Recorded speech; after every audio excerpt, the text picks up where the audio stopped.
आज आम देख उद्भिद श्वसन बा रेस्पिरेशन इन प्लांट्स विषय आलोचना करवा। उद्भिद श्वसन साधारणतः उद्भिद श्वसन पत्र स्टोमाटा यहाँ स्टोमाटा यहाँ कौन स्टोमाटा स्टोमाटा पत्र रंध्र को कहुए स्टोमाटा यहाँ कौन स्टोमाटा। स्टोमाटा द्वारा उद्भिद कौन करे ना वायुमंडल बुझेगा अंगारकाम्ल ग्रहण करे एवं खाद्य प्रस्तुत अंगारकाम्ल विनियोग करे आलोकशोषण प्रक्रिया आलोकशोषण प्रक्रिया अम्लजान वायुमंडल को छाड़े ता सहित श्वासक्रिया अम्लजान उद्भिद ग्रहण करे एवं अंगारकाम्ल छाड़े किंतु से अंगारकाम्ल उद्भिद शरीर मध्य पुनर्बार विभिन्न आलोकशोषण प्रक्रिया खाद्य प्रस्तुति विनियोग हो जाए। तेणु उद्भिद आमर पत्र स्टोमाटा माध्यम वायुमंडल अंगारकाम्ल ग्रहण करे एवं अम्लजान छाड़े आलोकशोषण प्रक्रिया उत्पन्न अम्लजान को वायुमंडल को छाड़ी थाए एवं श्वासक्रिया अम्लजान ग्रहण करे एवं अंगारकाम्ल को वायुमंडल को जो श्वसन प्रक्रिया अंगारकाम्ल बाहर से वायुमंडल को न छाड़ी तार कोष मध्य आलोकशोषण प्रक्रिया खाद्य प्रस्तुति विनियोग हो जाए। तेणु साधारणतः उद्भिद ये स्टोमाटा माध्यम अम्लजान अंगारकाम्ल गैस आमर आदान प्रदान होगा सहित अत्यधिक जल आमर जलीय बाष्प आकार बाहर को बाहर जाए जहाँ कहुए उत्सेदन। तेणु अधिक जलक्षय को रोकवाई उद्भिद तार स्टोमाटा को साधारण दिन बेले आमर प्राय स्टोमाटा क्लोज होता है बंद करए आमर साधारण मरुज उद्भिद क्षेत्र में ये मरुज उद्भिद क्षेत्र में आमर कौन हुए अधिक जल यो क्षय को रोकवाई स्टोमाटा से बंद करे। तेणु मरुज उद्भिद मैंने राति खाद्य प्रस्तुत करते C4 प्लांट कहुए। तेणु उद्भिद साधारणतः जो आमर धान धान गहम बुझेगा धान गहम ये सब पत्र आमर उभय पार्श्व स्टोमाटा थाए उभय पार्श्व स्टोमाटा थाए आमर समद्वितल बायोलेट्रा आइसोबायोलेट्रा लीफ कहुए। तेणु अधिक जलक्षय होता है धान गहम ये सब अधिक जलक्षय होता है किसी समय जल बाहर को बाहरी गला पत्र संकुचित हो जाए एवं आंब पणस ये गछ मान आमर पुष्पपुष्य कहुए केवल पत्र गोटे पार्श्व स्टोमाटा थाए ये उभय पार्श्व स्टोमाटा थाए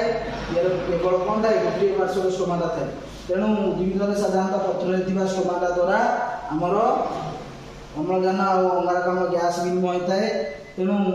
आमर अम्लजान ग्रहण करे श्वसन प्रक्रिया अंगारकाम्ल छाड़े अंगारकाम्ल वायुमंडल को न बाहरी से तार कोष मध्य विसर्जित हो जाए और आलोकशोषण प्रक्रिया खाद्य प्रस्तुति विनियोग हो जाए। तेणु उद्भिद कहीं उद्भिद शरीर पर अंगारकाम्ल विषाक्त नुहे। तेणु उद्भिद साधारणतः अंगारकाम्ल खाद्य प्रस्तुति विनियोग होता है कि प्राणी मान विभिन्न प्राणी मान श्वासक्रिया भिन्न भिन्न अंग थाए। तेणु श्वासक्रिया अंगार जो बाहर वर्ज्य वस्तु अंगारकाम्ल को प्राणी मैंने वायुमंडल को त्याग करता बुझेगा। ताले आम देखा प्राणी मान श्वसन बुझेगा प्राणी मान श्वसन देखा प्राणी मान श्वसन साधारणतः एमिबा स्पंज हाइड्रा यहपरी प्राणी मान श्वासक्रिया गोटे निर्दिष्ट अंग न थाए बुझेगा। से साधारणतः विसरण प्रक्रिया विसरण कहले डिफ्यूज विसरण मान कौन डिफ्यूज। तेणु विसरण प्रक्रिया जलचर प्राणी माने विसरण प्रक्रिया साधारणतः जलीय परिवेश अम्लजान ग्रहण करते अंगारकाम्ल छाड़ी। तेणु से गोटे स्पंज हाइड्रा एककोशी आमर एमिबा परी प्राणी मानकर गोटे निर्दिष्ट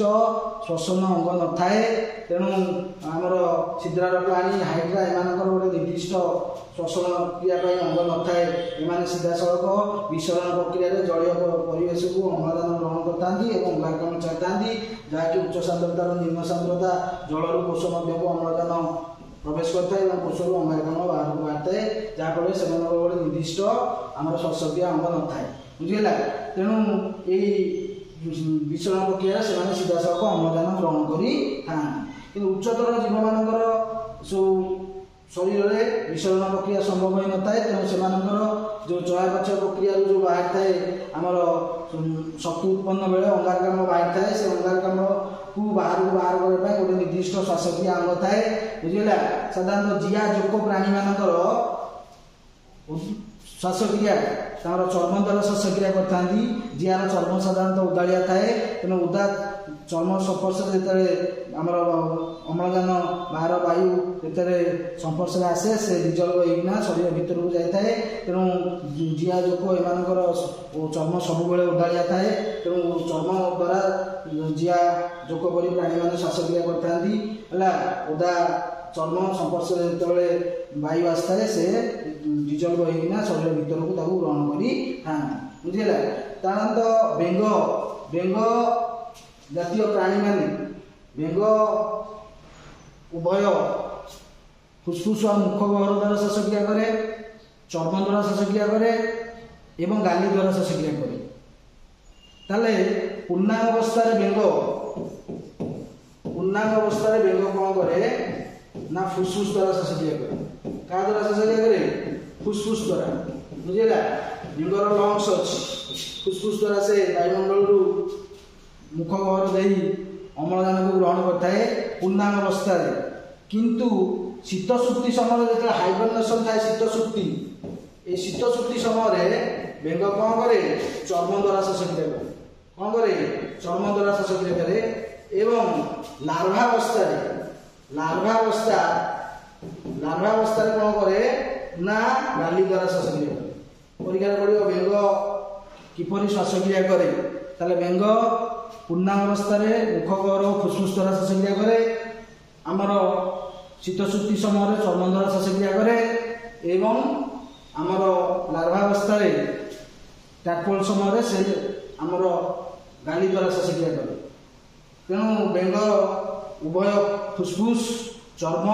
एवं गाली द्वारा श्वासक्रिया करता है बुझेगा। सेपरी आमर केतक प्राणी माने जलचर प्राणी माने यथा किए ना माछ कंकड़ा चिंगुड़ी गेंडा शामुका एमाने मध्य गाली द्वारा श्वासक्रिया करथांती तेणु एमानकर गाली साधारणतः माछ कंकड़ा गेंडा शामुका गाली माछर गाली ठाରୁ अलग होइଥାଏ बुझिला। असरपा झिंटिका एमाने कीटपतंग परी प्राणी माने श्वास रंध्र द्वारा श्वासक्रिया करथांती क्या द्वारा करथांती श्वास रंध्र बुझिला। श्वास रंध्र द्वारा असरपा क्या द्वारा श्वासक्रिया करे असरपा श्वास रंध्र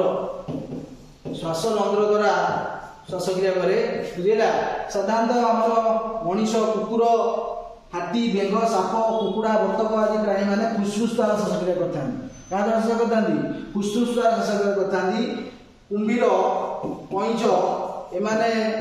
जल रे बास कले तिमी परी प्राणी माने जल रे बास करते एमाने फुसफुस द्वारा श्वासक्रिया करथांती तेणु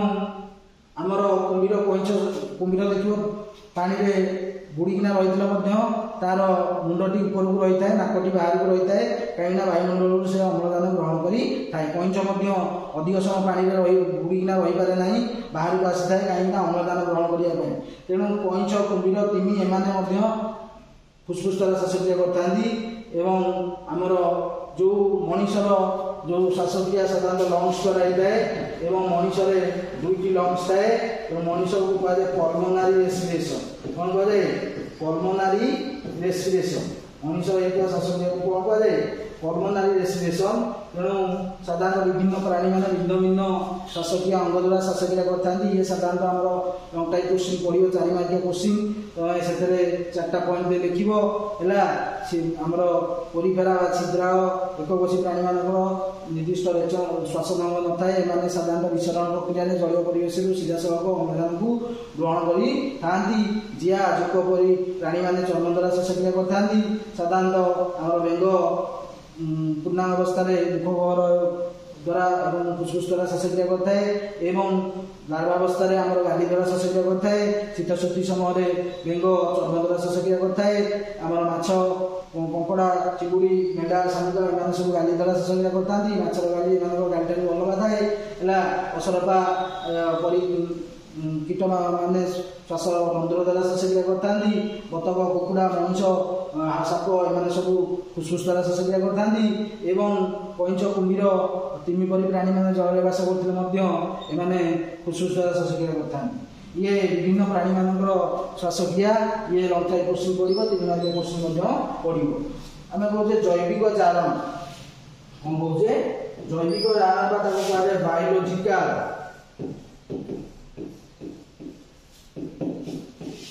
ऑक्सीडेशन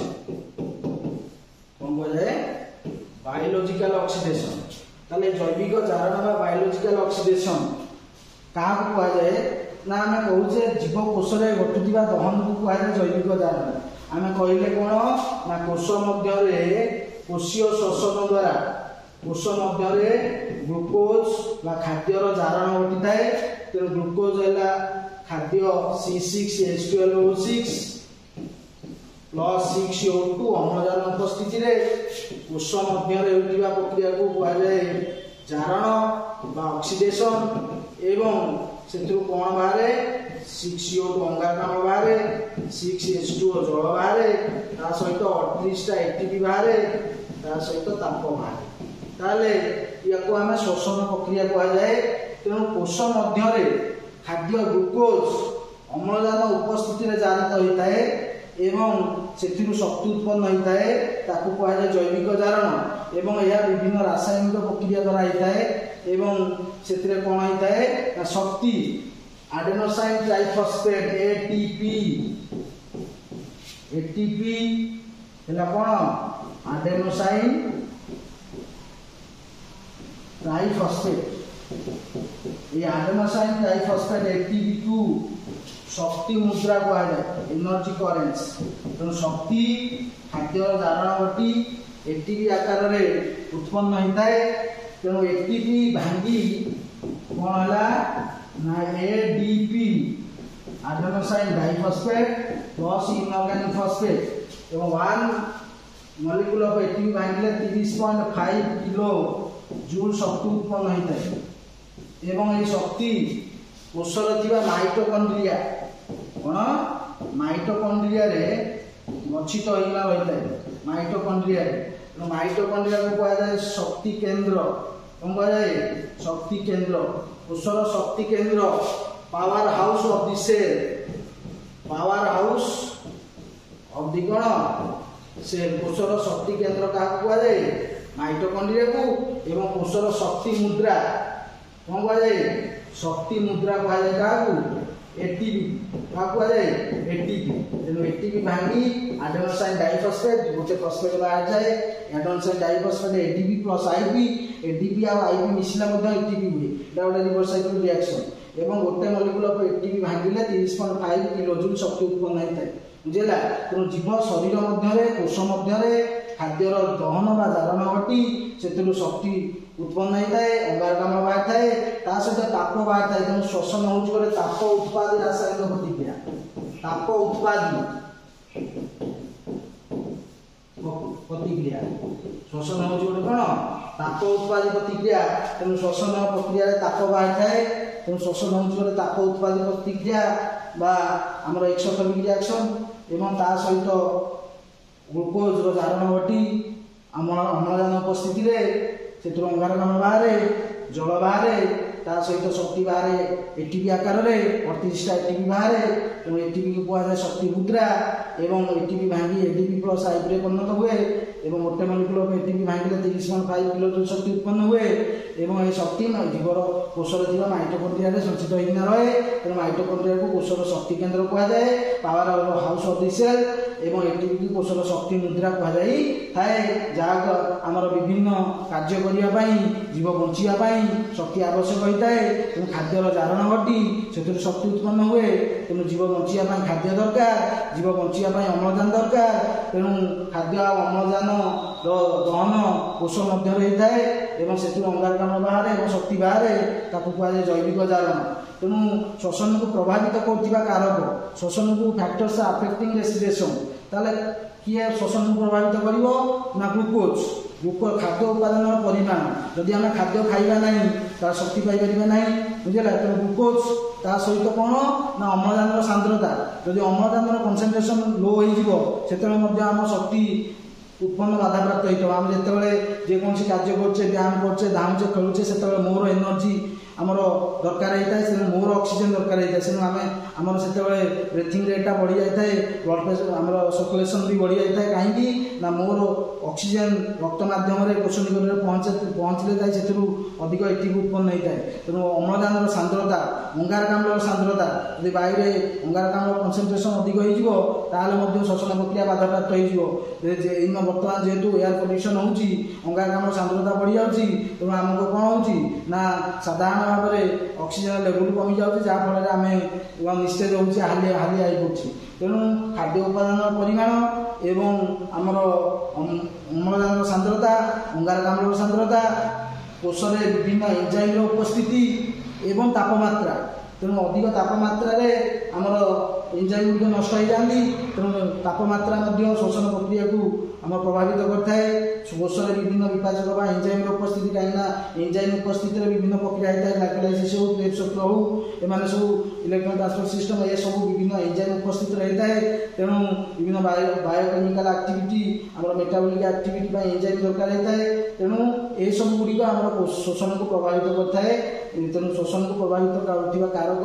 ନାମ ଲେଖ, ସେ ମଧ୍ୟ 2 ମାର୍କିଆ କ୍ୱେଶ୍ଚିନ୍ ପଡ଼ିବ। ଜୈବିକ ଜାରଣ କାହାକୁ କୁହାଯାଏ, 3 ମାର୍କିଆ କ୍ୱେଶ୍ଚିନ୍ ପଡ଼ିବ। ଶ୍ୱସନ ଏକ କେଉଁ ପ୍ରକାର ପ୍ରକ୍ରିୟା, ତାପ ଉତ୍ପାଦ ପ୍ରକ୍ରିୟା, କାହିଁକି ଶ୍ୱସନ ଏକ ତାପ ଉତ୍ପାଦ ପ୍ରକ୍ରିୟା, ସେ ମଧ୍ୟ 2 ମାର୍କିଆ କ୍ୱେଶ୍ଚିନ୍ ପଡ଼ିବ। ତେଣୁ ଏସବୁ ପରୀକ୍ଷାରେ ବିଭିନ୍ନ କ୍ୱେଶ୍ଚିନ୍ ଆସିବ, ବୁଝିଲା।